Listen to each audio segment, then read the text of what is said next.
Welcome to the Jerry Graves channel, the only channel on YouTube that talks about mastering your flow and how to deal with narcissists in the most constructive manner. And without further ado, let's jump into the topic. This topic is going to be about hostility. How do you deal with that? How do you deal with that in the workplace? And what does it mean when people are hostile to you? For one, like dealing with hostile people is actually something that you really need to pay attention to, because hostile energy is one of the most contagious and infectious energy that you can deal with. All it takes is people to be hostile, and they can spread that, make other people hostile to you, and in general, not even just spread it to the other person, but that energy makes it where they'll push a message about you, or even hurt you, because they have all this excess energy that most people don't normally have. Like, hostility is energy at the same time. Even it's negative energy, but it's an extreme amount of negative energy. So people can blow things that you do out of proportion, and if you don't know how to deal with it right, then you can't really control like what's going to happen to you, because things, basically, people say that things get legs. So if you say the wrong thing, it can go out of control, and you won't be able to control how far it goes. You never know how far something is going to go. So at the end of the day, you got to be very careful. If you're in a hostile environment, the first thing that you need to do, other than get out, if you can't really just get out right away, the first thing you need to do is stop talking. Like, don't talk, period. Don't say anything. Only say something if it's constructive. Now, people try to get to the point where they're like, I gotta show that I'm not afraid of these people. You know, if somebody shows you hostile energy, so the most common thing for a person to do is to give that energy back. You know, somebody says something, calls you a name, then you call them a name. And the problem with that is, if there's more than one person who's hostile towards you, anything that you say is like can and will be used against you. You know, not just in a court of law, but just at your workplace or at your home. You know, they take whatever you say, and they put their hostile energy behind it, and it gets legs, like I said, and it goes further. So you don't want to give them content.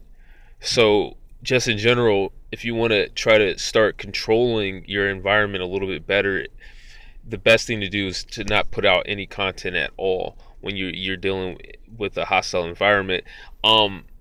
If you're a black person, just in general, you're always in a hostile environment.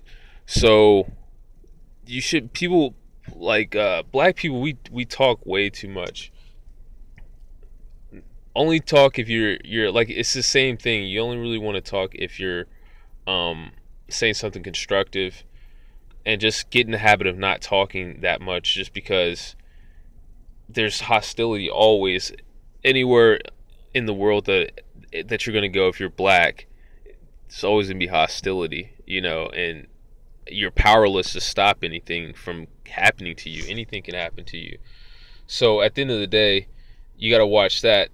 But if you're a non-black person, and I wouldn't even say a non-black person, but if you're a white person in this world, and you find yourself in a toxic environment, you got to do the same thing. You know, kind of just stop talking, stop trying to feed back into it, because that's not that. Like I said, it just gives them content. It's one of those situations where it's like, if you look at, and the reason why I brought up black and race is because, for one, everybody's classified as a race. So this idea that, and I'm starting to get into my own like rants and beliefs, but this idea that, oh, why you're bringing race into this, like you're always classified as a race in this world, because the world is run by the white supremacists, which really the only race is the white race. Like, black people and all the non-white people, we're not racing against anybody. Like, you know what I mean? Like, we're not like, we didn't initially come into the game trying to win a race against someone. So that's solely the white supremacists who are doing that. People shouldn't be a part of a race, really, to be honest. But I can accept anything that's, if I'm black. I know I'm black, so I'm not saying that I'm not black or I'm not African American. I'm black, but I'm just saying in theory, it shouldn't really exist in the first place. But since it does, there's no, oh well, let's have a conversation without race, because we're all different races, and you're always going to be that race, and you're always going to be treated according to your race until there's something done about white supremacy, racism. But besides all of that, if you look at the recent fight that happened between Conor McGregor and Mayweather, there's a reason why it got so far. It's so big, this whole idea about racism. There's hostility in the world. It's not just people just want to see a good fight. People can say that all day. I suspect that they're lying, and that's just an example of how things can go so far, like where people are making over $1 billion. If you look at the city of Las Vegas, all the hotels that were sold, all the betting and everything, all the money spent there, billions of dollars that was spent in that city for that one night. And it all comes down to racism, which really, if you look at it from within the context of this conversation that we're having right now, it comes down to hostility from the white supremacists. That's the reason why there's so much energy behind it.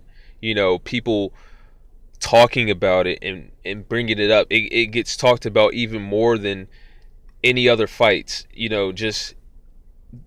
I remember when I was in the military, and I had brought up racism in my division, right? I brought it up. I got in trouble for it, and then they tried to do a lot of stuff, like try to say I made it up, and they were trying to counter me.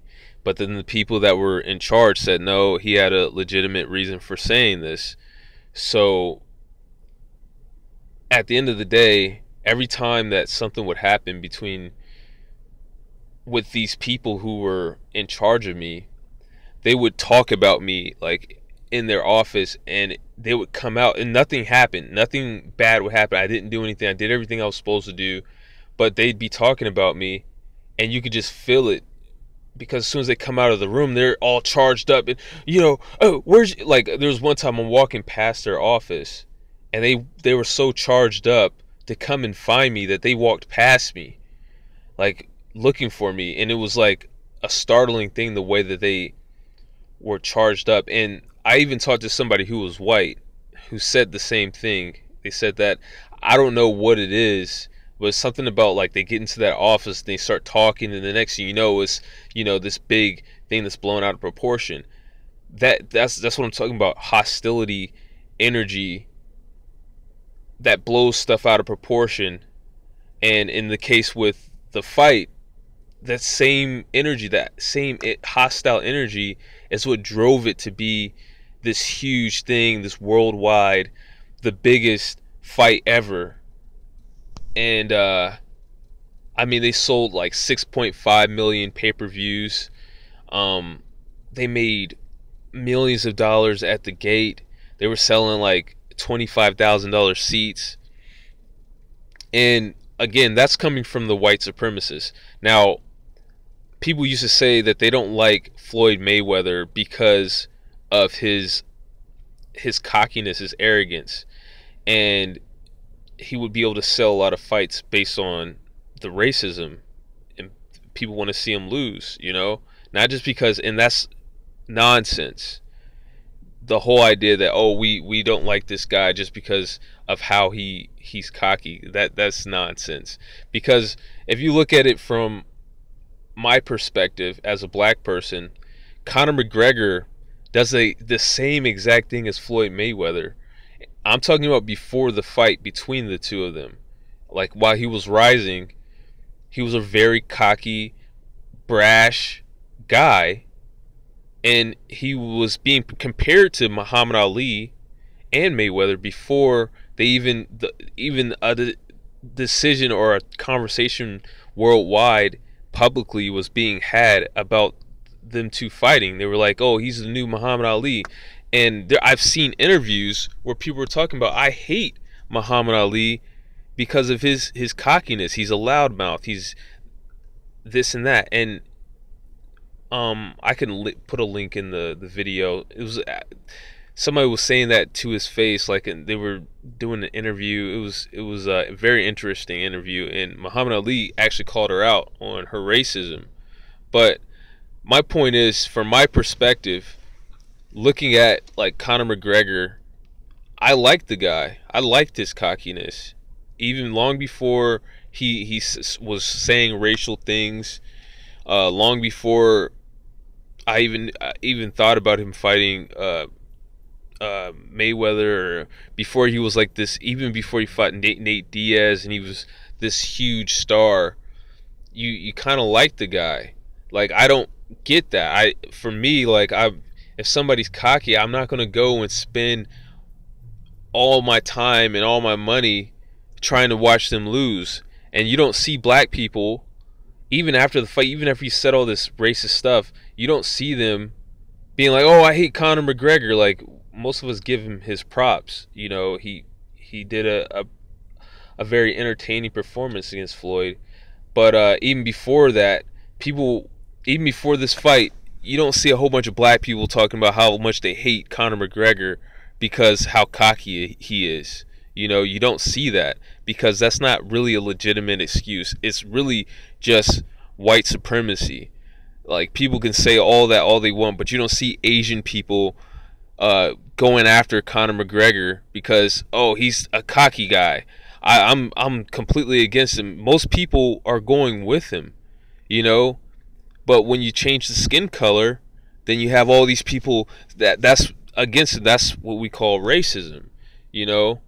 And I just don't believe that. I'll never believe that all these people just hate Floyd Mayweather simply because he's cocky. No.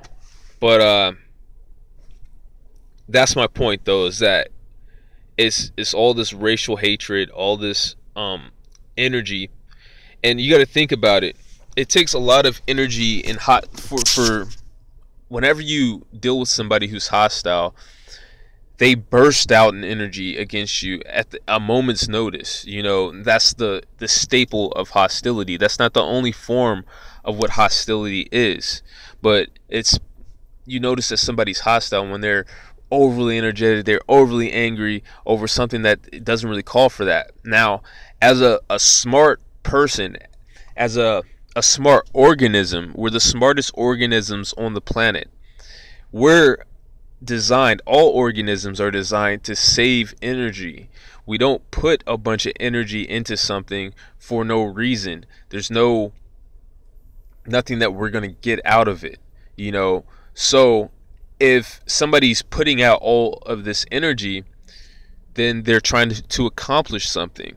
You know, they aren't just doing that for no reason. So what are they trying to accomplish when they go against Floyd Mayweather and they're putting all this hostility out, or this energy? If we just call it what it is, just call it energy. We don't even have to call it, even though it is negative energy, even though it is hostility. Let's look at it just from an energetic basis. How people respond, how much energy they put out. They yell, they're angry, they talk about it, they put a bunch of energy behind it. We're not designed, even the most simplest form of life forms on the planet don't put out energy for no reason. Every organism is designed without even having to be taught to save energy.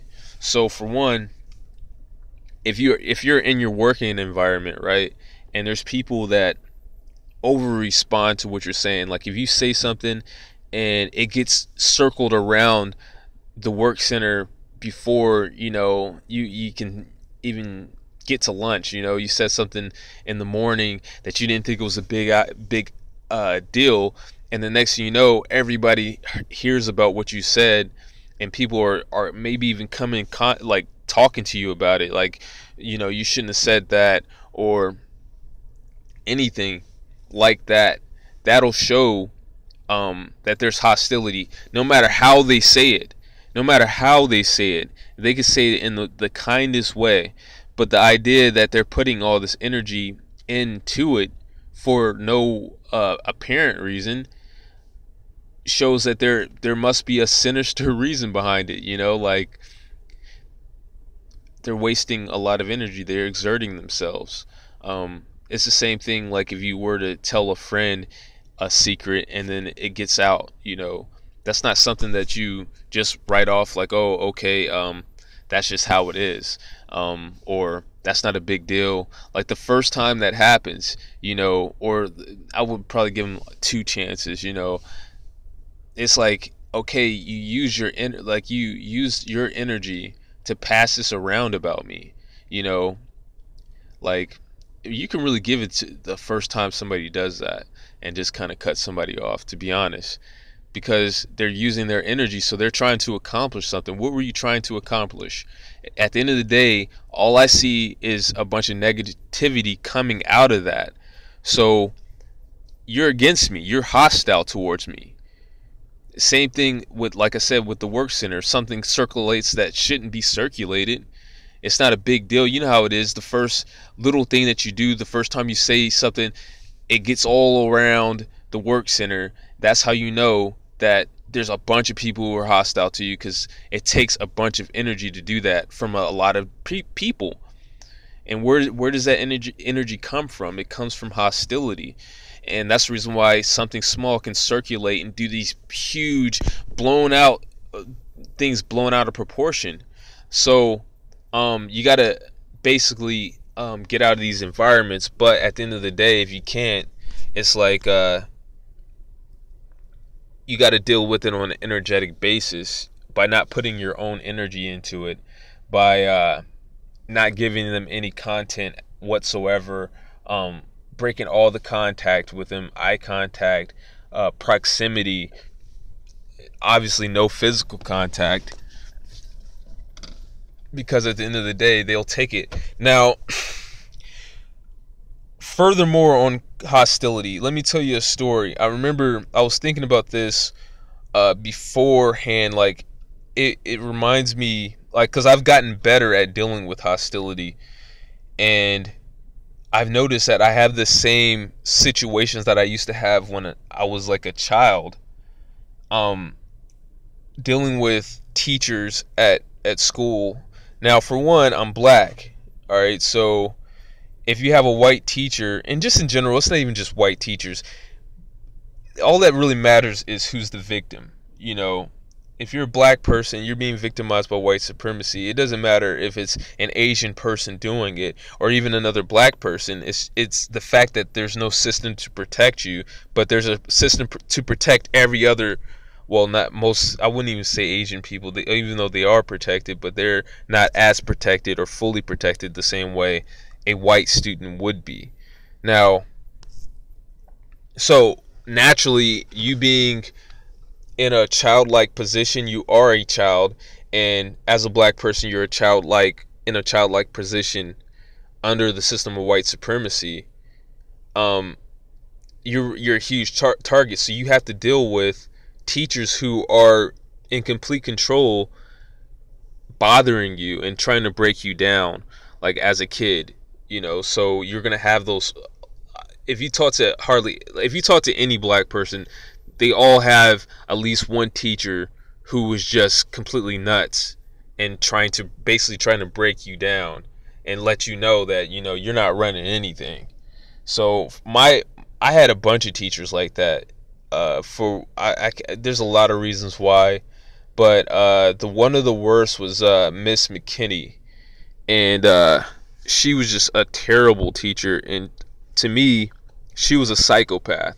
She wasn't a narcissist. Like, she was legit, like, the real deal. She's like one of the coldest people that I've met. I could still remember how coldly she would look at me, like, and I was kind of, I would say I was kind of a hard student, just because, and I'm not talking about hard as in hard to teach, but hard as in I was already hardened a little bit more than the average student. And I'm talking about, like, I was in 5th grade. I'm talking 5th grade. I'm not talking about high school. I'm talking all the way back in 5th grade. I was hardened just by life, just already. So it would take a lot more to get me to, like, get broken down. So I don't know. Like, she basically made it her duty to do that, and she was, like, coldly doing it. And even though it was like, it didn't matter what happened, like, she would look at me coldly, like, if I cried or something like that, and I'm talking about legit crying, like, she'd give me this cold look that I would never forget, like, completely blank in her face, like, to let me know that I don't feel sorry for you, like, and it's really hard to describe. But all right, so for an example, there was one time, I don't know what I did, but she, like, I would be going back and forth with her all day, all the time. There was really nothing that could really get to me too much besides what I learned that day, which was embarrassment. So she basically sat me down in front of the class, and I had to sit on the floor, and everybody just going, about their day, walking past me, just going through their day like I wasn't there, and I'm sitting on the floor. I couldn't move or whatever, and I forgot exactly what happened, but I remember I cried, and all the other students are sitting at their desks, and they're just looking at me as I was crying. And then I looked at her, and I was really crying. I was really hurt. It wasn't like I was crying to get out of that situation, but she was, like, just looking at me as coldly as possible, blank stare, and then she's like, as if she knew that I was gonna cry. Like, she knew, like, she's done this so many times. Like, it was just like, I knew I was gonna get you. I knew I was eventually gonna get you, And she just talked to me coldly, no emotion, and yeah, and she always did this. Like, she was trying to do a lot of stuff, like, under the surface, like, trying to get me kicked out of the class. There was another student that she blew everything out of proportion with and got him removed from the class. And there was other stuff she did. I noticed that she did with some of the black students that she didn't do with the other ones. Well, for one, she randomly, all right, she tried to get me funneled into special education, and I didn't know this. I just randomly had to get out of. They just randomly pulled me out of class to take an IQ test, right? And I remember she did this to another black student too. It was a female, but I didn't see any of the white students or anybody else have to take these tests. And I actually scored well. Like, I scored above average. I did really well, and she couldn't get me out and get me into special education. But that's how devious she was. And the female student who was black, she didn't get sent to special education either, but I heard about her, and she was talking about it, the same thing. And so yeah, she was a very devious, evil white supremacist, you know what I'm saying? And so all right, so beyond that, okay, so beyond what she did, she was like the worst teacher I had. Beyond all of that, right, what she would do is she was demonizing me, right, to the point where all the other students started treating me like I'm just this bad person. I don't want to be around you, and they would be hostile. Like, I would run into hostility that I wasn't expecting to run into. So one day I'm walking by this guy's desk, and I don't know what I did, I can't remember. Like, I think it was something that had to do with a chair. It was a misunderstanding, like whether I was trying to push in the chair or I was trying to do something that was around him that he didn't want me to do. But it was like, it was something that was understandable. It was a misunderstanding more than I wasn't bothering him. I wasn't intentionally trying to bother this guy, right? So he's sitting down, and this guy is like the biggest guy in my class, right? Like, I seen him later on, and he was bigger than my dad was, like back in the 5th grade. Like, this guy was a lot bigger, like, than all of us, and I was literally I was probably the smallest boy in my class. You know what I'm saying? So there was a huge size difference, right? So he stands up out of the blue. Now this kid, he's big to the point where he was like that kid that you ever seen Andre the Giant, like in the WWF? Like, this kid, you know how he has like that giantism disease where there's something, like, there's people that have like disproportionate like proportions that are like that giantism look. Like, he had that look, like that weird look that I can't really describe. But like, I don't know if their head is too big, their hands are really big, I don't know, but he looked weird.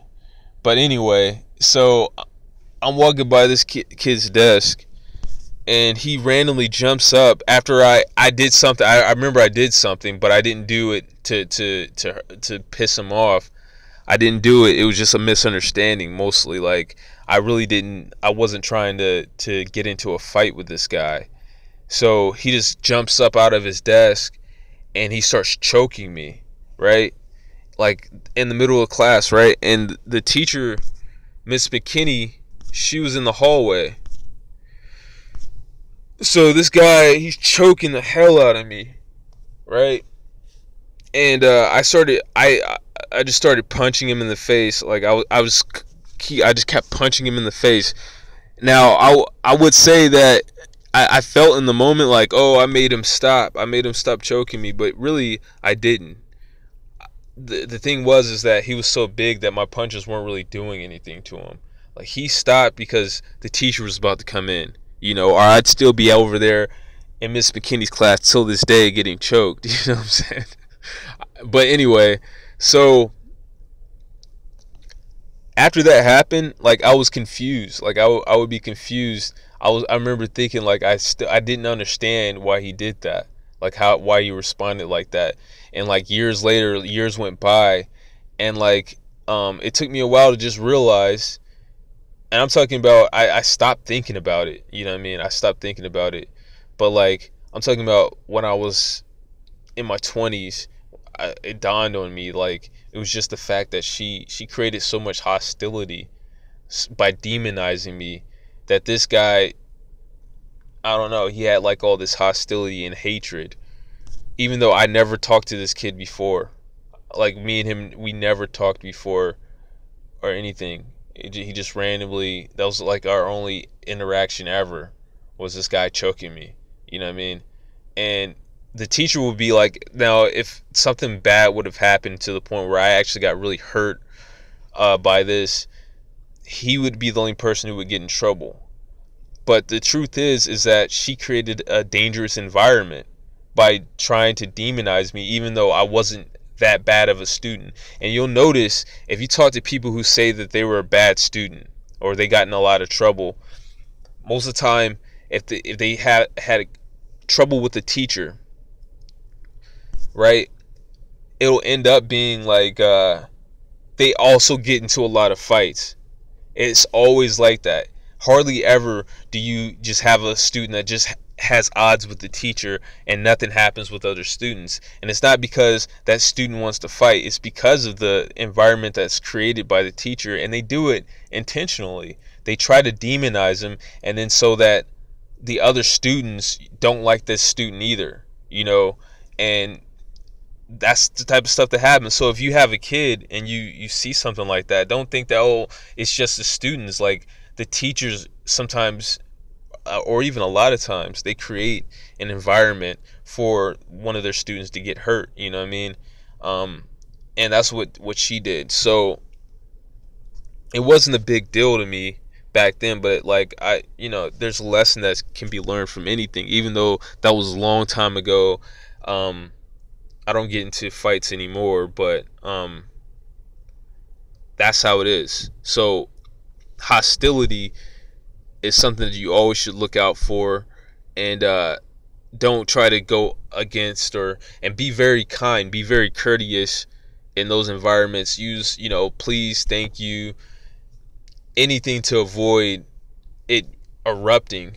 And if it does erupt and you're the most kind guy in the situation, then that person will look like what they are, like just an evil person, but if you start trying to fight them back at all, it gets legs, and then now it's like it reaches a point where you're justified. It's like they're justified in hurting you because they've talked about it and they've blown things out of proportion enough to where, okay, now it's okay, we need to hurt this guy, we got to do something about this person now, and really there's other solutions, but they want to hurt you. So don't give them that content. And this video is getting really, really long, so I'm gonna go ahead and end that right here. Thanks for watching. Hopefully you enjoyed it.